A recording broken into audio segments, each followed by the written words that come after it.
Welcome back to another season of SUU's Teaching and Learning Podcast. I'm your host, Matt McKenzie, and this season we're going to focus on teaching and learning at SU from a lot of different perspectives. We're going to talk about conflict resolution to scholarly research and beyond. In this first episode, we're going to talk with Ashleigh Zimmerman, Executive Director of Belonging and Engagement. Last year, Ashleigh had the opportunity to do a speaking series on conflict resolution, and the insights she gained while talking about conflict resolution were astounding. Let's join her right now and find out what Ashleigh learned about conflict resolution in higher education. Welcome back to the Teaching and Innovation Podcast at SUU, where we are talking about different topics that relate to higher education. Today I have Ashleigh Zimmerman, who's going to talk to us a little bit about her experience with teaching conflict resolution to students at SUU. Ashleigh, welcome to the show. Thanks for having me. I'm excited to be here. So now tell us a little bit about your role here at SUU. Sure. So I'm the Executive Director of Belonging and Engagement within the Division of Student Affairs. So I have several student support offices that report up to me, including financial wellness, non-traditional student services, and the TRIO program. And then I got really excited because our Career Center was having a program where we were teaching all of the student workers within the Division of Student Affairs some extra career and life skills, and one of them we wanted to do is conflict resolution, which was kind of my background. So I was like, please let me do it. Awesome. So you did like a week-long series, if I'm not mistaken, you did a week-long series about conflict resolution with higher education students. Mm-hmm. Tell us about that. Yeah, it was really eye-opening for me, which is one of the reasons why I then wanted to bring it to faculty and staff to kind of learn some of what I was learning. And so my background, my undergraduate is in conflict resolution and international affairs. So previously I would bring youth from opposite sides of a conflict together to have facilitated dialogue. So for me, conflict is part of life, normal, natural, something to be engaged, and it just makes life better. But as I was starting to kind of share some of those skill sets as a facilitator and how we can embrace conflict and some of the things that we can do to get through these crucial conversations, I was really surprised to see some of the reactions to students. One of the things that almost immediately came up was just asking the question, where should we be having these crucial conversations? These conversations where there's heightened emotions, important outcomes, high stakes, and pretty universally, the students knew that they should be having these conversations face-to-face, knew that body language and nonverbal communication was important, but also that was the last place they wanted to have these conversations, And so we opened it up, like, why is that? What's going on here? And it really just opened my eyes to how little face-to-face conversation and communication is happening, right? And so around the same time I was teaching this, Jonathan Haidt's The Anxious Generation book came out, and there's this big, long Atlantic article that summarized the book that was really talking about the impact of this phone-based childhood and the less face-to-face communication is having on this generation. So I was able to kind of take that to help me understand what I was learning in the classroom, including that conversations aren't happening. Life isn't happening face-to-face as much, One of the statistics he threw out there is that in one decade, the amount of time young people spent with friends was cut in half. It used to be about 2 hours a day, and now it's an hour a day. And that's, outside of, time in the classroom and stuff like that. And so, yeah, it really made me realize, this is one of the issues, right? Is just lack of experience and lack of having that background of constantly having to engage and realize what does it mean when someone's, running there fidgeting or getting distracted or not really following you, really being able to interpret those things as part of what's happening with that skill set. So, yeah, I was going to ask the question if you didn't bring it up. Mm-hmm. Is it because we're such a technology-based society anymore? And you mentioned, that the time's cut in half where we're interacting with people. I think it's important to think about the fact us going to dinner with someone and then we're on our phones doing whatever, checking our email or scrolling. We're not engaging with. We may physically be in the same proximity as someone, but we're not engaged with them. Yeah, absolutely. Haidt said that the average young person gets 237 notifications a day, so at least 15 an hour, right? And so it's building this fragmented attention where we're never fully 100% present in the moment. We're always somewhere else or anticipating something else pulling our attention. And it's been interesting. I've noticed that when I work with students, I'll ask, like, why did you miss your appointment? And they'll say, well, I had my phone on do not distract, or the do not focus. disturb, or Yeah, focus, exactly. Yeah. And I'm like, well, but that's where you have all your appointments. Like, how does this work, right? But they really can't really have that focused time without eliminating those distractions. At the same time, that's their whole connection to their plan of action, to their social group and everything else. So we've really put people in this, double-edged sword where you're in trouble if you do or if you don't. And so it's really kind of thinking about what are the consequences of that now. Yeah. So this is fascinating because I just talked with Chelsea Gambles, who's in the Family Life and Human Development Department here at SU. And we talked about pre-learning skills, that there are things we need to teach students before they get themselves into a situation. When you think about conflict resolution, what are some of those skills, you kind of touched on it, but what are some of those skills that we as faculty and staff need to work with our higher ed students in developing? Yeah, that's a great question. And I think a lot of them come through experience, so they will be hard to kind of catch up on, right? And that's one of the other thing that the book said is sometimes our development as humans, we are experience expectant. So we develop skills, certain skill sets during certain times of our lives. So our language development happens very young. So it's much easier for us to learn a second language when we're learning our first language. And a lot of our social skills are developed in our preteen and youth, right? So what are we going to do for people who miss that time when that's the time when we're most apt to develop those skills? And that's not something I have the answer for, but I think some things that we can do and some things that I think students were interested in is having these meta conversations about communication, how we communicate, right? What does it mean that we're going to disagree? Does that mean that at the end of this conversation, we are no longer going to have a respectful relationship, right? So kind of helping navigate and naming some of those communication barriers or our approach to conflict, I think, is something that students were really interested in, right? Like we did a conflict analysis where I actually would have them self-assess. And before they did it, I said, what do you think is the most common conflict, response in Utah? And everyone was like, avoiding or accommodating. I was like, okay, we have that much awareness, right? And so even just, creating those safe spaces for students to have differing opinions in these high stakes areas and know that your relationship and your self-respect and your respect for each other are going to be there, I think would be super huge for students to experience, right? And to encourage kind of some of that advocacy or an understanding that you can have a collaborative model where both people win, right? We got to expand that sense of what's important, right? Or we could also compromise, right? And everybody gives a little and wins, right? But unfortunately, we just don't see that much. And even that possibility may not be something that's at the forefront of a student's mind just because they see how we deal with conflict in the mainstream. And it's that dislocation, right? It's that canceling. It's that those people aren't important or worthy or, they're put down. And so I think the more we can model that will help kind of expand that understanding, and then I think, having those conversations about what are those skill sets, emotional intelligence is a huge one, right? Is understanding yourself enough to understand how am I reacting to what this person is saying? How is that emotional reaction influencing the way I'm showing up in this conversation? Can I even kind of do that dual processing where I'm aware of what's happening with me, but also paying attention and trying to understand what's happening with this other person, Another one I would say is just, especially because we have that fragmented attention, is giving due time for these conversations and facilitating that importance of having patience for these conversations, right? We're very instant gratification. Things should be done. Things should be figured out. But just even communicating and naming like, hey, this may not be solved today. This may be a 4-part conversation, right? This may be a lifelong conversation. That's a hard conversation for people to have because they want to come in. They want to get that solution. We're, as a team, we're trying to build our goals right now for our department. And it's not something we sit down in one department meeting and solve. Right. But it's hard for some people to handle that.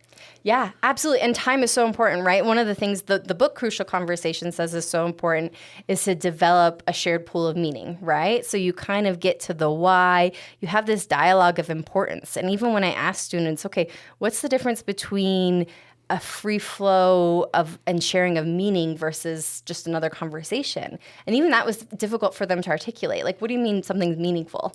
And that was something else that Haidt said is he said that from 2010 to 2019, the number of students or number of young people surveyed who agreed that life is meaningless increased by 70%.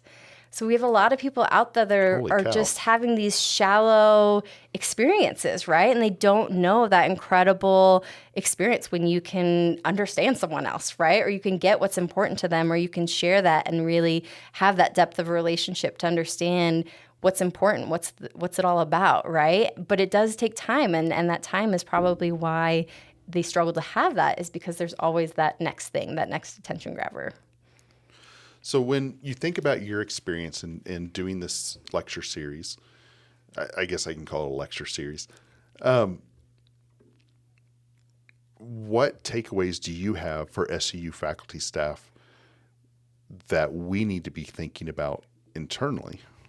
Yeah, I think, I wish I had all the answers, but I think just even bringing these up as questions is really important, right? How do we adjust to understand the experiences of this generation as so much different than ours, right? I think we definitely want to encourage their skill building and bring them up where they can have these crucial conversations, but we also want to say, okay, how can I change the way that I engage, or how can I try and understand, right?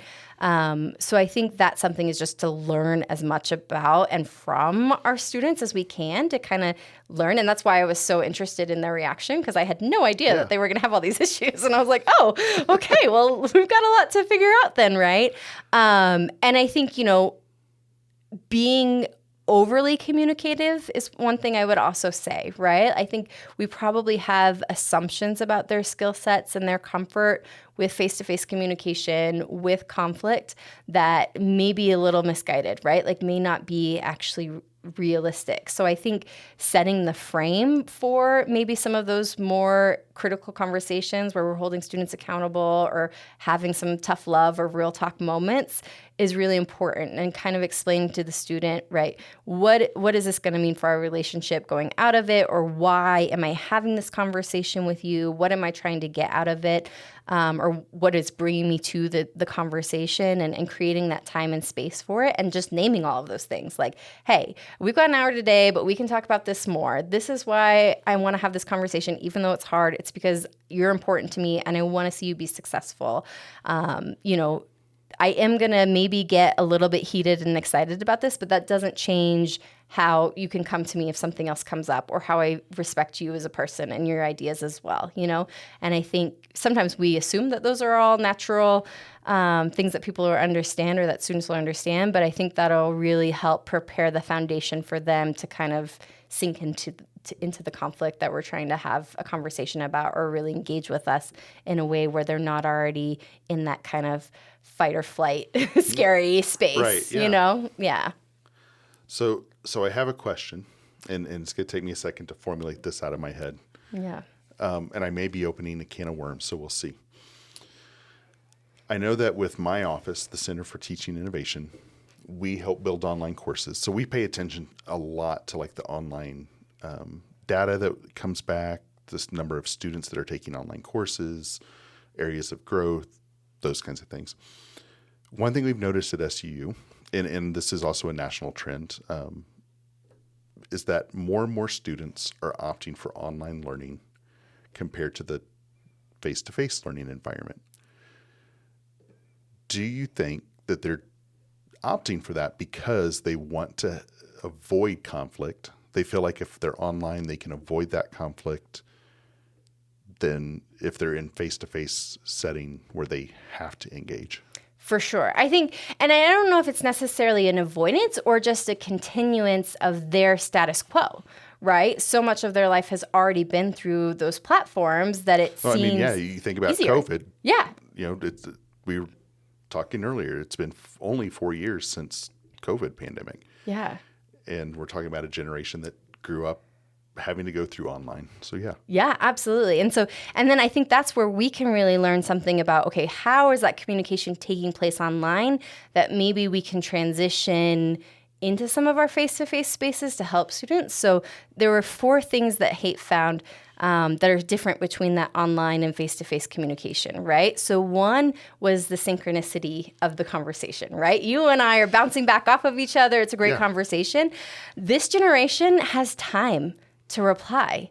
Somebody posts a comment, they can go ask their friend, does this sound good? They can ignore it for 3 days and craft a message. They have space and time to reply, whereas they don't have to figure out what to do with that awkward silence or, oh, how am I going to tell this person that that's nuts, right? Or that's not something I agree with.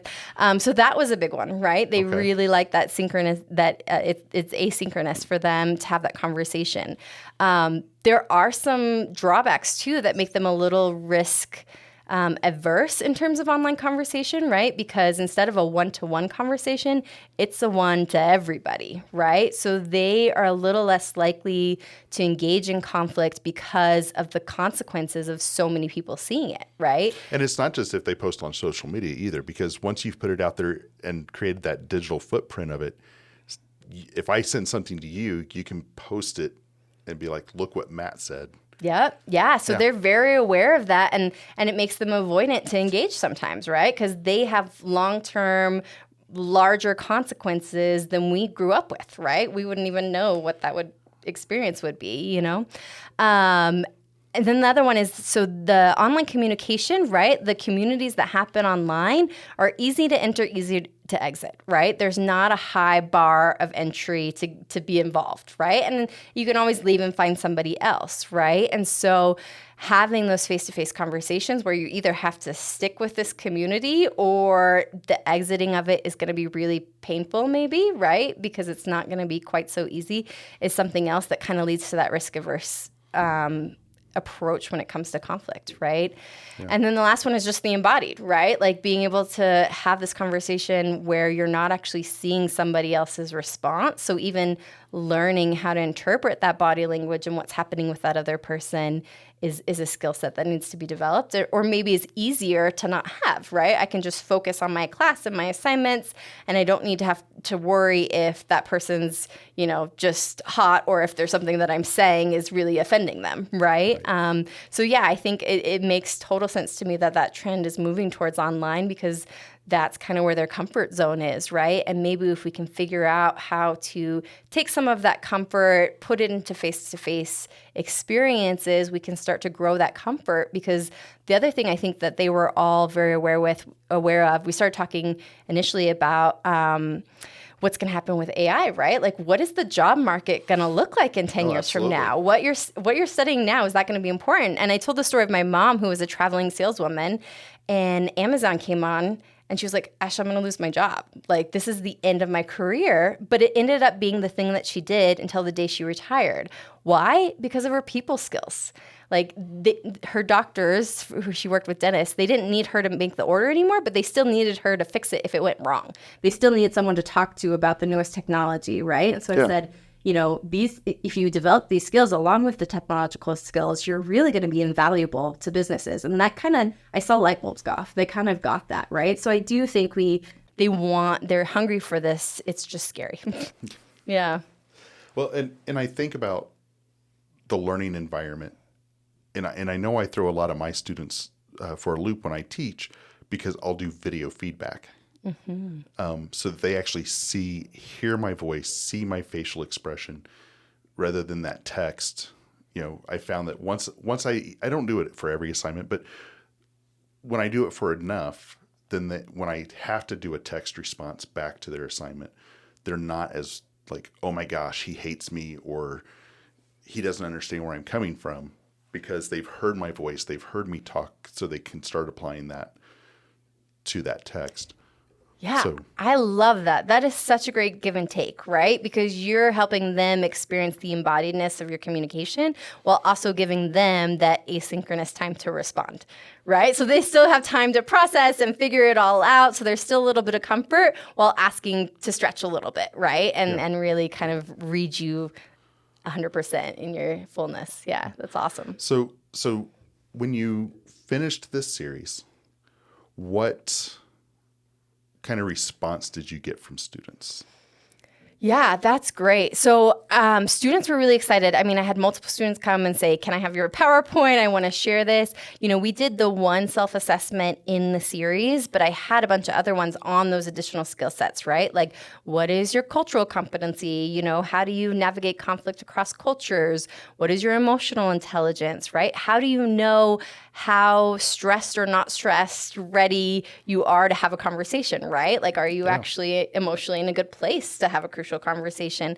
And so I printed a whole bunch out just thinking, you know, we'll give people an opportunity to take them if they want. And people were just grabbing, right? And so I think they were really excited about it. And I think they're willing to do that, but there was still that trepidation, right? I think for sure that'll continue to exist, but they did want to learn more, and they did definitely understand that this was something that was going to be really crucial in the future in their skills and in their jobs. But just where do you start, right? Because we just did a little sliver of it, you know, and it takes time and experience to really let it sink in. So this may be a question that you can't answer, but what are the next steps for this series? So will you be doing this series again with a new group of students? Will there be a next level to try to encourage those students that attended the first time to come back for a second series? Yeah, that's a great question. So we are going to continue this series, and we will be opening it up to all student workers, is my understanding from the Career Center. It'll no longer be mandatory, but it'll be optional. So again, that's hard, right? Because it's taking your medicine. Yeah. Nobody wants to know that they need to be better at something, right? So we'll see how that goes, especially after the response we got the first time. But I do think we also have a great class here that students can take too, that's conflict resolution and negotiation. So hopefully we can continue to encourage students to do that and to say, hey, this is a skill set that's really going to be crucial for you in your career, and it may not be fun, but once you have it, it's going to be a source of power for you, and you're going to be really excited about it. And so that would be a place I would definitely encourage our students to kind of continue to develop those skills and get credit for it. And us as faculty and staff could definitely benefit from it too, right? I was just about to say, is there going to be a series for faculty and staff to go through that as well? Would be great. I would love to do that too, right? Yeah, we'll have to absolutely. work with HR and get Kevin involved and see what we can have happen. Yeah, that's a great idea, right? Like, how do you talk to your supervisor, right? How do we develop these multifaceted relationships with, competing needs and things like that? Yeah, we all could do better at it. And I just got lucky that it's something I enjoy or that had this training in for a long time, and it's really served me well. So after we get this faculty and staff session set up on how can we do better at conflict resolution, what recommendations would you have for faculty and staff as they interact with learners on being better at conflict resolution? Yeah, great question. So I think just really, again, communicating and supporting students in taking risks, right? Recognizing that the majority of our students are going to be very conflict averse. It's not where their strongest skill set probably is, right? And encouraging them to kind of come out and actually engage with you, right? And acknowledging the risk, but also talking them through some of the benefits, right? And kind of holding that space. I think the other thing we can do is, as much as possible, verbalize the emotions that we're having, or the body, what we assume they're understanding through nonviolent, hopefully, but no violence on campus, please. Yes, nonverbal communication, right? Like, actually try to verbalize as much as you can, because they may be missing things, and then just modeling that conflict, right? Like having good relationships with people that somebody would probably assume you're not in 100% agreement with, and showing that the risks may not be as strong as they are face to face as the risks may be online. And I think back to Peter Felton's book. I don't know if you got a chance to read it when we brought him to campus last year, and his talk about making connections and the connections that happen between students and staff, students and faculty, and now he's got a new one out about students and students. That connection's critical. And when we can take that time to explain why we need that, I think it makes a huge, why am I having this conversation, like you said, makes a huge difference in our students understanding us. Absolutely. And that we're human too. We're going to make mistakes. Yeah. And it's okay for us to say, yeah, I'm really angry right now, or I'm really frustrated right now, and I need a second. Yeah, 100%. We are the links between these generational differences, right? And the other thing I want to make sure we do is not just kind of have a deficit framing with students either. There's so much that we can learn from the way that they approach conflict as well. And there might be things that we can bring into our session with HR and learn from them as well, right? Because they've got a lot of skill sets that we could also benefit from. Great. Well, Ashleigh, thank you for taking the time today to talk about conflict resolution and what you've learned from having that series with higher education students. I know I'm looking forward to working with you. You're Staff Association President-elect, and I get to be Staff Association President this next year. So maybe we can put some of these skills to use as we have different meetings. Definitely. I look forward to it too. Thanks so much for having me. Thank you for joining us for this first episode where we talked about conflict resolution in higher education. In our next episode, we're going to talk with Professors Bree Kramer and Kelly Goonan about academic freedom and free speech. And what does that mean at SUU? And how do these concepts differ? We'll see you next time on SUU's Teaching and Learning Podcast.